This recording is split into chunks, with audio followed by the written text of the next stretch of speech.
guys, so today I am here with a tag for you. I am doing the TTC tag, so let's get right into it. Number one, how long have you been trying to conceive? We have been trying to conceive since May 2011, so that'll be 6 years this May. And because I have PCOS, I am currently on cycle 57, and I just ovulated, so I'm in my 2-week wait, so fingers crossed that 57 is the lucky number. Number two, how many kids do you want? I have 2 daughters.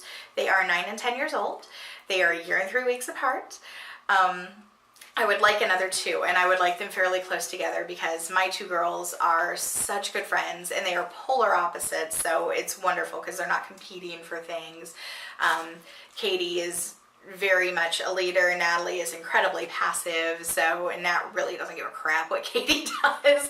Katie's very industrious, so they work, it flows, it works really well, so I'm hoping to strike gold again with another 2.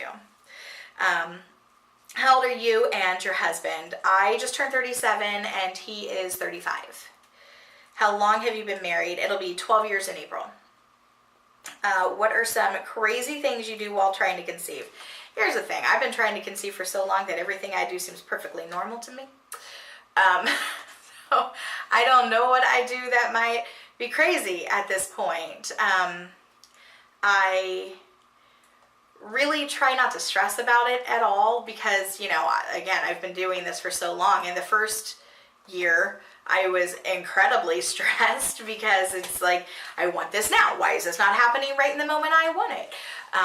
And I'm sure you guys experienced that too. And then I took 2 years off where we didn't try and didn't prevent. I just tracked when I started my period, and because everyone says if you relax, it'll just happen. And it didn't. So I went back to paying attention to my cycle. And I don't do anything. It's funny because I don't feel like it's invasive, but I do all the things. Now I'm using a fertility monitor, but that's a fairly new process. That's the past 2 cycles I've used a fertility monitor. But all along I have temped, which literally consists of taking my temperature first thing every morning. That takes no effort from me. I use a saliva microscope, which is putting a dot of saliva on a microscope. That takes no effort from me.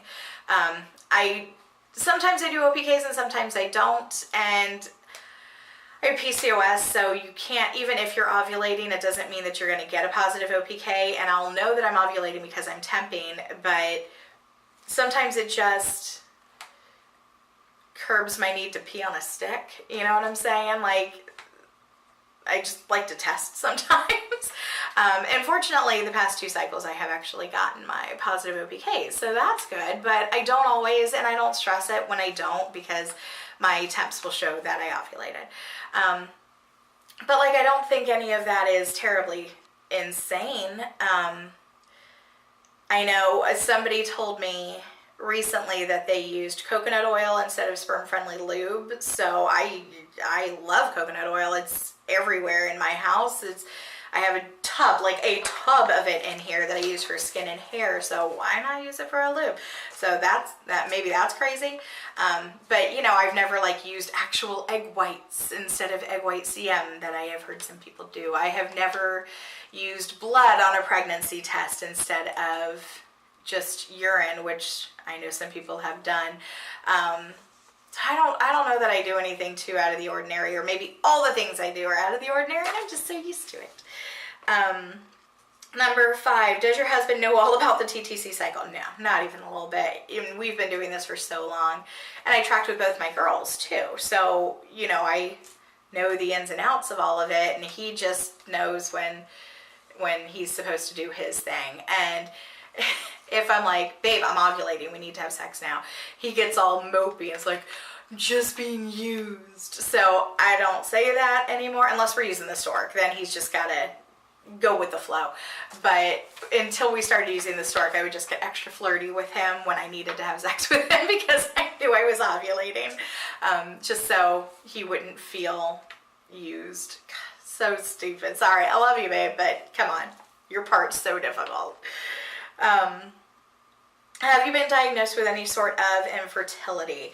I have PCOS and I have MTHFR gene mutation, which isn't necessarily something that affects my fertility, I don't believe, but it does affect pregnancies. My very first pregnancy, I was pregnant with twins, and I lost the first one at 10 weeks and the second at 16 weeks because of this MTHFR gene mutation that causes blood clots in my placenta. Fortunately, when I got pregnant with Natalie, my doctor was incredible and counted the twin miscarriage as 2 separate miscarriages because I lost them at 2 different times, and did the genetic testing on me. And we found out that to have a successful pregnancy, all I need to do is take a baby aspirin every day of my pregnancy.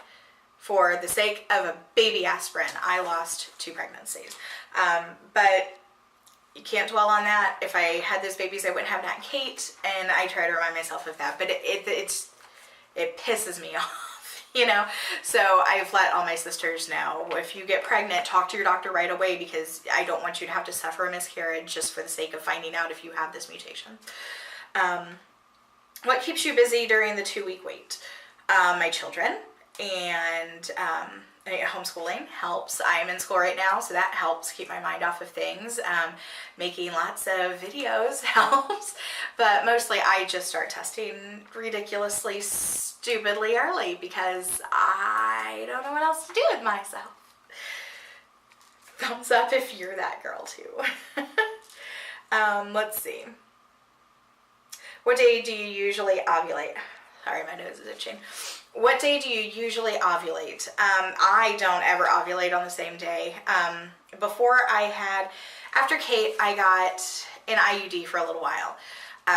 She was born in 2007, and we didn't start trying again until 2011. So I got the Paragard IUD. It's the copper one, no hormones. Until I got that, my periods were like clockwork, 29 days every single cycle from the time I was 14 until I got that damn thing put in. And now they're just all over the place. So they're saying that I have PCOS because I match the symptoms. I hold weight for absolutely no reason because I eat very healthy and we exercise. I'm estrogen dominant, and I have long cycles and recurrent miscarriages. So even though there were no cysts on my ovaries during my ultrasound, they diagnosed me with PCOS, polycystic ovarian syndrome. Whatever. But since that happened, now my cycles can be anywhere from 26 days to 69 days. That's my spectrum, is 26 days to 69 days. Last month I ovulated on cycle day 38, and this month I ovulated on cycle day 38, which never happens for me. But I know it's a long time, but it's still a success because I am not doing anything. I'm not doing any metformin in the cycle. What gender are you hoping for? I don't care at all. I know what to do with girls, so that's great. And my husband said if we have 4 girls, he's getting his own apartment. So we should probably hope for a boy somewhere in there, but I really don't care as long as they're healthy at all. Don't care. How many pregnancy books do you own? I own What to Expect When You're Expecting. But other than that, I think, may have given it away, but I had the Jenny McCarthy Belly Laughs book. It's not really about pregnancy. And I have half a dozen breastfeeding books, but pregnancy books, I think I just have the one. How many home pregnancy tests do you go through in a cycle?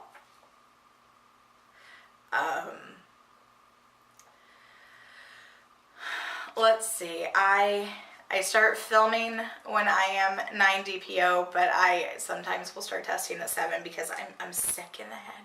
I don't know, maybe 25, 30 because I'm ill. But I buy cheapy tests, or like I used to buy cheapy tests, but now different brands will send me their tests to try out and do reviews on, so that's nice. And I've also found these deal sites like snagshout.com and Elite Deals, where sometimes they'll have pregnancy tests on a super discount, so I'll buy from there too. But I always have a stockpile of pregnancy tests. Okay, and last but not least, what have you bought for your baby pregnancy already? What have I bought? I have, let's see, I bought a crib, but I returned it within the time frame. And here's my thought process on that before you think I'm insane. We were trying for Natalie for a while. It took 4 months, but in my head it was forever, right? So we kept trying with her. And around the time we got our tax money, they had this great deal that was a crib, a changing table, and a dresser, and it was for like $199 at Walmart. It was a really great deal. Excuse me, but I didn't know how much that furniture actually cost, so I called my mom, and she's like, that's amazing, buy it now. So I did, and it sat up against the wall for a couple months. And because we get our tax money back early February, I file as soon as I can file. And then April hit, and I'm like, listen, I need to do something so it is more real for me. I don't know if it's a visualization thing or what, but it's like, I have to put this nursery together. I have to do it. So I did, and I did it one day while Eddie was at work, and I built the crib and the changing table and the dresser, and I had it all laid out, and I had bought things to decorate the room, and I decorated the room. It was all Peter Pan stuff, because that's one of my favorite Disney cartoons is Peter Pan. He specifically did not want Winnie the Pooh. So, you know, and I figured, well, if it's a girl, then I'll go a little heavy on the Tinkerbell after we find out what she is. But I had these great framed, matted pictures, you know, watercolors of different scenes from the movie around. It looked great. And that month I got pregnant. So, Eddie thought I was insane when I came home from IKEA with a crib, and we already had a crib mattress.